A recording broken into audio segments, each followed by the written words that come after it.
Today we're going to dive into a surprising story, full of revelations about life and what lies beyond it. Ronan Holloway had a near-death experience in which he encountered figures from his past in a dark place and received a message that could change the way we see our purpose on Earth. Before we start, comment here which city you're watching from, and don't forget to subscribe to the channel for more stories of transformation and mystery like this. Hello, my name is Ronan Holloway, and what I'm about to share with you has completely changed my life and the way I see the world. I'm not a writer, nor a speaker. I'm just someone who has been through something extraordinary and feels the need to share this experience. I confess that it took me a long time to have the courage to talk about this openly, mainly because I know that many people may doubt it or think that I made it all up. But I can guarantee that every word I will tell you is true, no matter how incredible it may seem. It all started in October last year, in Bend, Oregon, during a charity race. I had signed up to participate in a trail running event that raised funds for people with physical disabilities. At the time, I was going through a moment of personal search, that feeling that something is missing in life, that we need to find a greater purpose. I thought participating in a charity event might be a good start. The morning was particularly cold and cloudy, typical of autumn in Oregon. I remember the weather perfectly, the feeling of the cold wind on my face, the smell of wet earth and pine trees. While preparing for the race, I met several interesting people, but one in particular stuck with me. A young man called Sam, who wore a prosthetic leg. He had an infectious smile and incredible energy. We talked a little before the start, and his story of overcoming touched me deeply. I never imagined that seemingly ordinary morning would turn into the most important day of my life. If someone had told me that in a few hours I would be having a near-death experience, I probably would have laughed and thought it was absurd. It's funny how life can completely change in a matter of moments, isn't it? I've always been a pretty skeptical person when it comes to spiritual or supernatural experiences. Not that I didn't believe in God or something higher, but let's just say I needed to see it to believe it. And well, I ended up seeing and experiencing something that goes far beyond our normal understanding of reality. Today, as I tell this story, I still feel a mix of emotions. It's difficult to find the right words to describe something so profound and transformative, but I will try to be as clear and honest as possible, sharing every detail I can remember from this extraordinary experience that completely changed my perspective on life, death, and the purpose of our existence. When the race started, I felt good, full of energy and determination. The initial route was relatively uneventful, passing along trails that wound through Bend's majestic pines. The fresh morning air filled my lungs, and that feeling of being connected to nature gave me an inexplicable peace. Sam, the young man I met before the start, kept a steady pace not far from me, and his presence served as a constant source of inspiration. For the first few kilometers, everything seemed perfect. The terrain was still even, and I was able to maintain a comfortable pace. I remember watching other runners, each with their own story, their own reasons for being there. There was something special in the air, a different energy that seemed to unite us all in a greater purpose than simply completing a race. As I ran, I began to reflect on my life. It's funny how physical exercise sometimes leads us to this kind of introspection. I thought about my choices, my relationships, the things I had accomplished and the things I still wanted to accomplish. Seeing Sam overcome each obstacle with so much determination made me question my own limits and the barriers I created in my life. The sky remained cloudy, and the temperature began to drop even more. A fine mist began to form between the trees, creating an almost mystical atmosphere. Now, looking back, I realized that perhaps they were signs of things to come, but at that time, they were just elements that made the race more challenging and interesting. Around the 5th kilometer, I started to feel something different. It wasn't exactly tiredness. It was more like a strange sensation, a kind of presentiment that I couldn't explain. My heart was beating a little irregularly, but I didn't pay much attention. After all, I was in a race. It was normal for the body to react to effort, right? Other runners passed me, some faster, some slower, and I tried to keep my own pace. A lady in her 60s overtook me with a smile on her face, and I remember thinking, if she can do it, so can I. But that strange feeling kept growing, as if my body was trying to warn me of something. The terrain began to become more uneven, and the first steeper climbs appeared. That's when I noticed my breathing was getting heavier than normal. It wasn't just the effort of the race. There was something different happening. Even so, stubborn as I always was, I decided to continue. After all, I was running for a cause. I didn't want to give up. It was around the 8th kilometer that everything started to change drastically. The trail that once wound gently through the pines had turned into treacherous terrain. I remember looking down and seeing my own footprints disappearing into the mud as the light rain continued to persistently fall. "Hey, are you okay?" A runner with grey hair and a kind face slowed as she passed me. Her name was Martha, as I later learned. "You're very pale." "Yes, I am. I just need to catch my breath," I replied, trying to smile, but feeling like something was definitely not right. The frigid Oregon air seemed to tear at my lungs with each breath, and a strange pressure began to build in my chest. A few meters ahead, I saw Sam deftly maneuvering his prosthetic among the loose rocks. Her determination should have inspired me to keep going, but my body was sending increasingly alarming signals. My legs, which had always been strong and reliable in all my previous races, now felt like they were made of lead. Each step was a difficult negotiation with my own balance. "I think you'd better stop here," I heard a male voice behind me. It was one of the test inspectors, who apparently had noticed my difficulty. "We have an aid station 200 meters away. I can accompany you there." I shook my head no, stubborn as I always was. "I just need to slow down a little," I insisted, the words coming out choppy. The inspector looked at me with obvious concern, but continued on his way, but not before warning on the radio about a corridor in possible difficulty. The fog that covered the trail seemed to be getting thicker, or maybe it was my vision that was starting to fail. The surrounding trees began to appear distorted, their shapes blending together in strange ways. The sounds also started to change. The voices of the other runners, the squeak of sneakers in the mud, the wind in the trees. Everything started to sound like it was being played underwater. "Help!" I tried to scream when I realized I was really in trouble, but my voice came out as just a hoarse whisper. I saw a few people looking in my direction with worried expressions, their figures now looking blurry and distant. "He's going to fall!" I heard someone scream, the voice seeming to come from far away. The world began to spin in slow motion. I felt my knees giving way and my body leaning forward. It was a strange feeling, as if I was watching everything happen with a certain detachment. There was no fear, oddly enough, just a kind of calm acceptance, as if a part of me knew this moment was inevitable and necessary. "Hang in there. The medical team is coming." The voices now seemed like distant echoes, mixing with the sound of rain and footsteps in the mud. My last conscious memory was of the soft impact against the muddy ground. Someone, I think it was Sam, held my head so it wouldn't hit the rocks. I felt gentle hands turning me onto my side, worried voices giving instructions, the cold touch of rain on my face.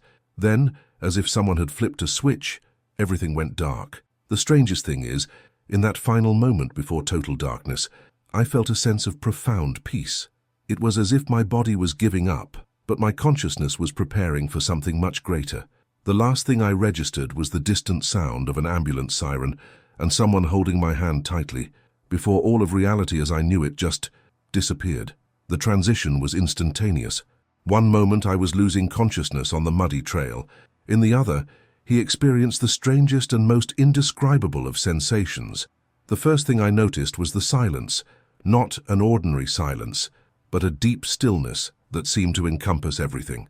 All the physical discomfort had completely disappeared.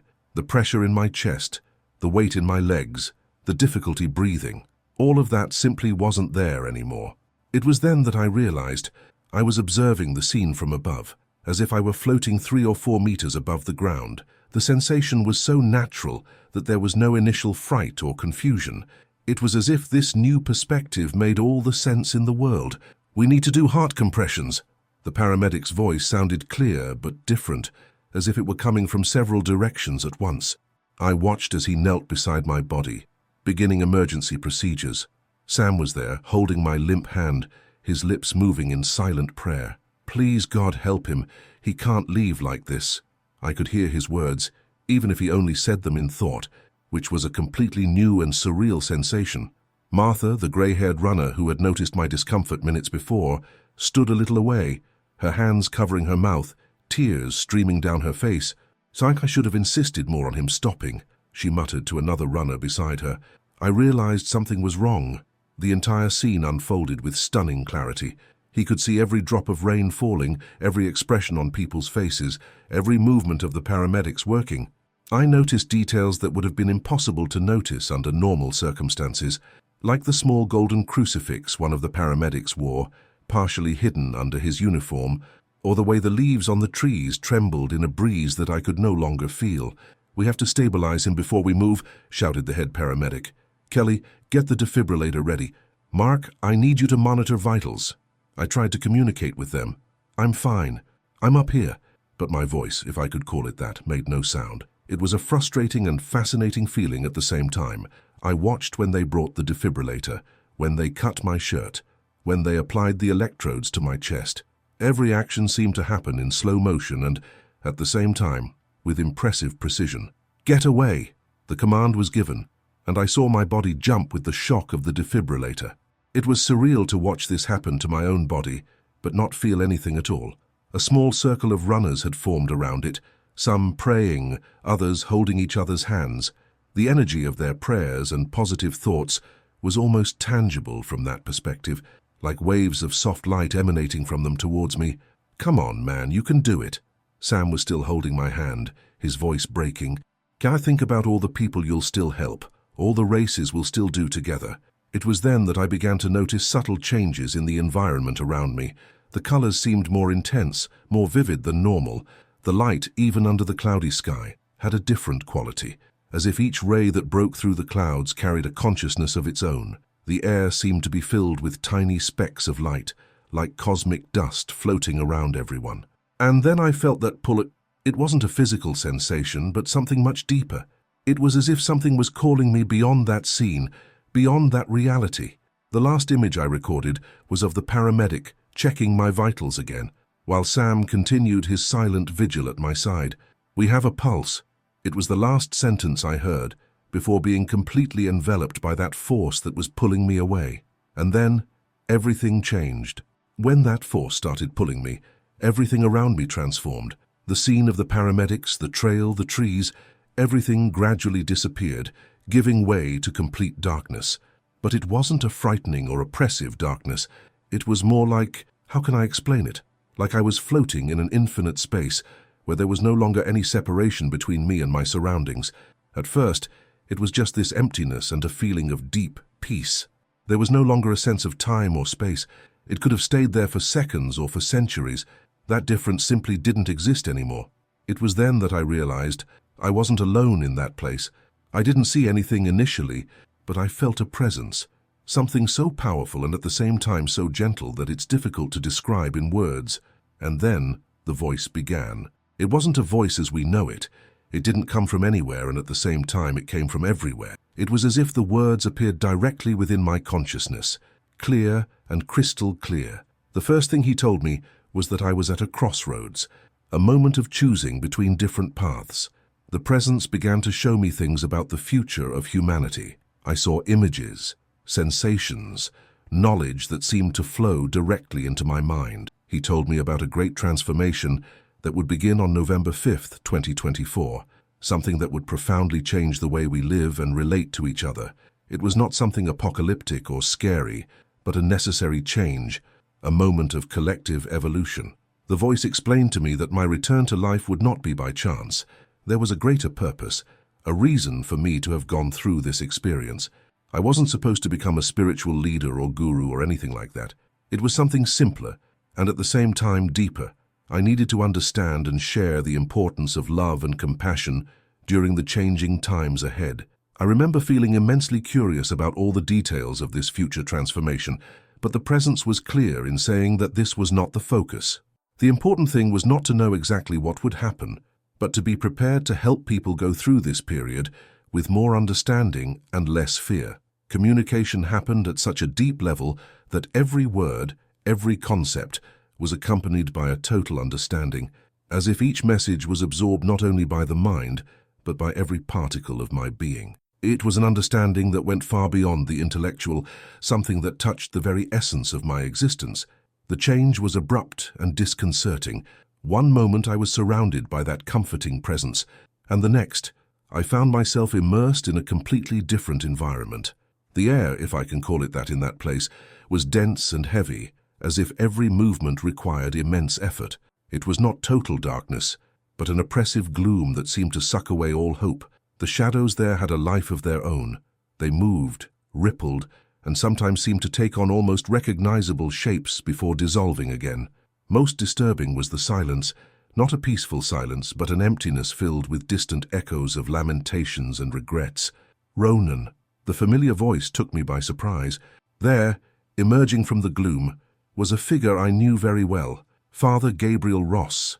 But he wasn't the imposing, confident man I remembered from my childhood church Sundays. The figure before me seemed bent under the weight of deep sadness. "Father Gabriel?" My voice came out as a whisper. What are you doing here?" He gave a sad smile, so different from the confident smile he usually gave his parishioners. "Ronan, you must be surprised to find me in this place. I'm still surprised myself, even after I understand why." I approached him, noticing how his eyes, before so bright and full of certainty, now seemed opaque and full of regret. "But you were a man of faith, a spiritual leader. Everyone admired him so much." "That was exactly the problem," he replied, his voice thick with regret. "I became more attached to the admiration of others than to the true essence of what I should teach. You know that verse I quoted so much about judging not to be judged. I recited it in sermons, but my heart was full of judgments." Father Gabriel began to walk slowly, and the shadows seemed to move with him. "Do you remember the Martinez family?"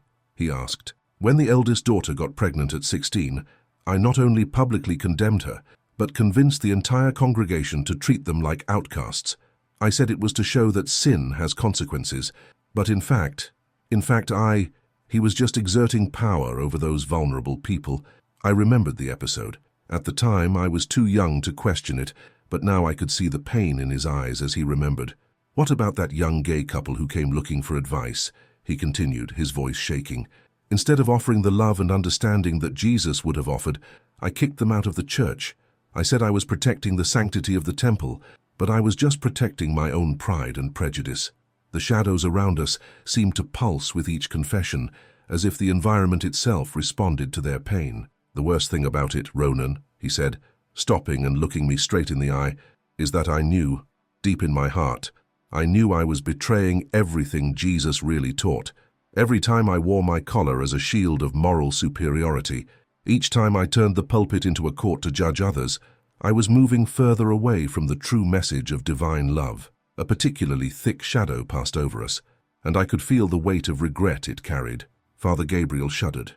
"You see, young man," he continued, his voice now softer, "I am not here because I have sinned or because I have made mistakes.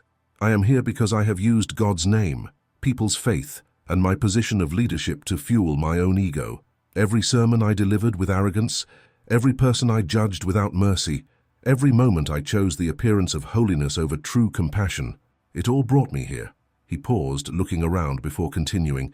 "Do you know what's most ironic? Now I understand that those I judged the most, those I considered the greatest sinners, were probably much closer to the kingdom of heaven than I was, because they at least were honest in their struggles and imperfections." As I listened to this, I began to understand a profound truth about the nature of spirituality. It was not appearances, titles, or positions that mattered, but the authenticity of our actions and the purity of our intentions. "Ronan," he said finally, placing a hand on my shoulder, "take this lesson with you. True sin is not in failing or being imperfect. It is in wearing the mask of perfection to hide our own humanity and judge the of others." The transition from the dark environment to what came after was like waking up from a nightmare to the most beautiful dawn. Suddenly, I was enveloped by an undazzling light, a light unlike anything I had ever seen on earth. It was as if the light itself was alive, pulsing with love and awareness. The feeling of heaviness and sadness that he had experienced before completely dissipated, giving way to an indescribable lightness. In this new environment, I began to see scenes of a transformed world. It was not a distant future or a parallel reality, but rather a glimpse of what our own earth could become. I saw people living in harmony that seemed almost impossible, considering the world we know. There were no divisions by race, religion, or nationality. It was as if humanity had finally understood that we are all part of the same family. The most impressive thing was the energy that emanated from each person in this vision. Everyone seemed to radiate their own light, as if each person's inner goodness was visible to the eye. I saw children playing in parks where nature and technology coexisted in perfect balance. Elderly people sharing their wisdom with young people who listened with genuine interest and respect. People from different cultures exchanging experiences without prejudice or judgment. The cities I saw were different too. There was a lot of greenery, gardens everywhere, and the air was clean and clear. The buildings seemed to have been constructed to work in harmony with nature, not against it. But the most notable thing was not the physical structure. It was the atmosphere of peace and cooperation that permeated everything. I saw people resolving conflicts through dialogue and mutual understanding. There were no more wars or violence.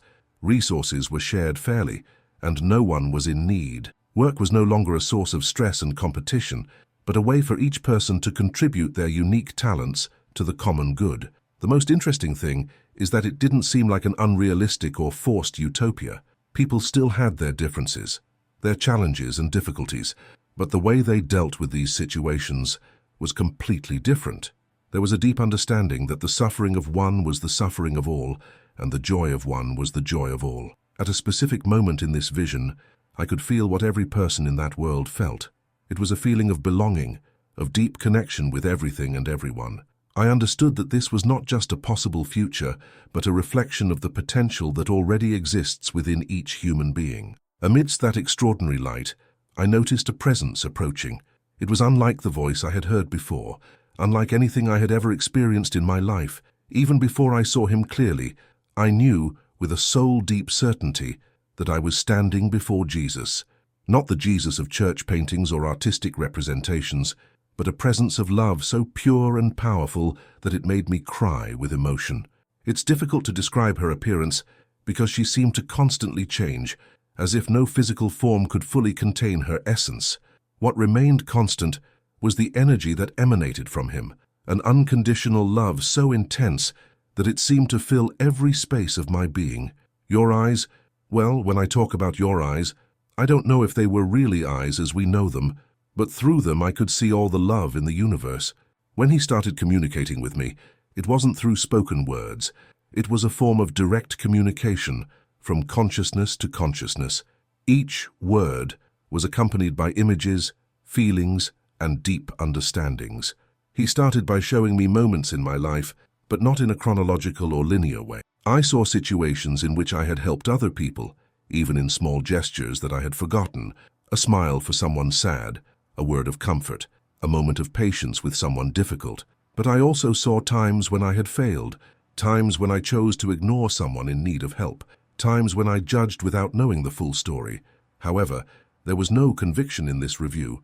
Each scene was accompanied by a deep understanding of how our actions affect not only the people directly involved, but create ripples of influence that extend far beyond what we can perceive. Jesus showed me how every small act of kindness, no matter how small it may seem, has the power to transform lives. I saw how a simple act of kindness could change the course of one person's day, which in turn affected others, creating a chain reaction of love and compassion. Likewise, I saw how acts of indifference or cruelty created waves of pain and suffering. The most impressive thing was realizing that he wasn't there to judge me, but to help me understand. Each lesson was wrapped in so much love that it was impossible not to feel transformed. He showed me that the true purpose of life is not in great deeds or achievements, but in the ability to love and care for each other on a daily basis. In the presence of Jesus, I began to understand truths that previously seemed too complex to understand. It was as if every lesson, every insight, was engraved not just in my mind, but in every fiber of my being. He showed me that true spirituality is not in rituals or dogmas, but in the daily practice of love and compassion. One of the most profound lessons I received was about the nature of judgment. I saw how we spend so much time judging others and ourselves, creating invisible barriers that separate us from each other. Jesus showed me that every person we encounter is fighting their own battle, carrying their own pain, and struggling with their own challenges. No one needs more judgment, we all need more understanding. I also learned about the importance of forgiveness, not as an act of moral superiority, but as a liberation for our own soul. I saw how resentment and hurt are weights that we carry unnecessarily, and how true forgiveness has the power to heal not only the person who forgives, but the entire environment around them. During this time with Jesus, I received a deep understanding about the purpose of suffering. Not that suffering is necessary or desirable, but I understood how difficult moments can lead us to profound growth when faced with love and awareness. I saw how my own struggles had made me more empathetic and understanding of the pain of others. Jesus showed me that each person has a unique role in the great fabric of life. There are no small or insignificant lives. Each of us has the power to impact the world in profound and meaningful ways, even if we can't always see the results of our actions. A simple smile, a kind word, a moment of attentive listening. These can be acts as powerful as the great deeds celebrated throughout history. I also received a deeper understanding about the nature of time. I saw how we get so lost in the past and the future that we forget to live fully in the present. Jesus showed me that every moment is a sacred opportunity to express love, to make a difference, to grow and help others grow. One of the most impactful revelations was about the interconnectedness of all things. I saw how every thought, every action, every choice we make creates ripples that spread throughout the universe in ways we can't even imagine. I understood that there are no isolated acts. Everything we do affects the whole in some way. The return to the body was gradual and, at the same time, sudden. It's hard to explain this contradiction, but it was as if one moment I was immersed in that infinite light with Jesus, and the next, I began to feel the physical limits of my body again. The first sensation was one of heaviness, a huge contrast to the lightness I had experienced. It was like wearing a very heavy and tight coat after floating freely. I opened my eyes in the hospital, surrounded by machines and the rhythmic sound of the heart monitor. The first person I saw was Sam, who had been in the hospital waiting for news. Doctors later told me that I was technically dead for a few minutes during the trail rescue. I went into cardiac arrest caused by a condition I didn't even know I had. In the first few days after waking up, I was silent, processing everything I had experienced.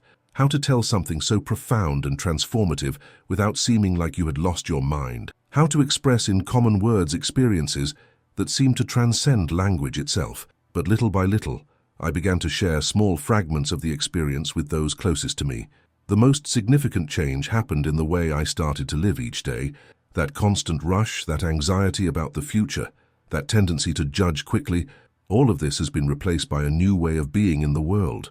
I began to see every encounter, every conversation, every moment as a sacred opportunity to practice what I had learned. I went back to work. I continue to lead a normal life, but with a completely different perspective. I didn't turn into any kind of guru or spiritual leader. In fact, the more I think about the experience, the more I understand that the real learning is in living with more love and awareness in everyday life, in the little things. I keep in touch with Sam, who has become a great friend. Your presence in my life is a constant reminder of that morning that changed everything. Sometimes, when we run together, yes, I started running again, but with more awareness of my limits. We talk about how life has mysterious ways of teaching and transforming us. Today, when people ask me about this experience, I try to be as honest as possible. I don't have all the answers, and there's still a lot I don't fully understand, but I know with a certainty that comes from the soul that love and compassion are the only things that really matter. Every day is a new opportunity to put into practice what I learned from that extraordinary experience.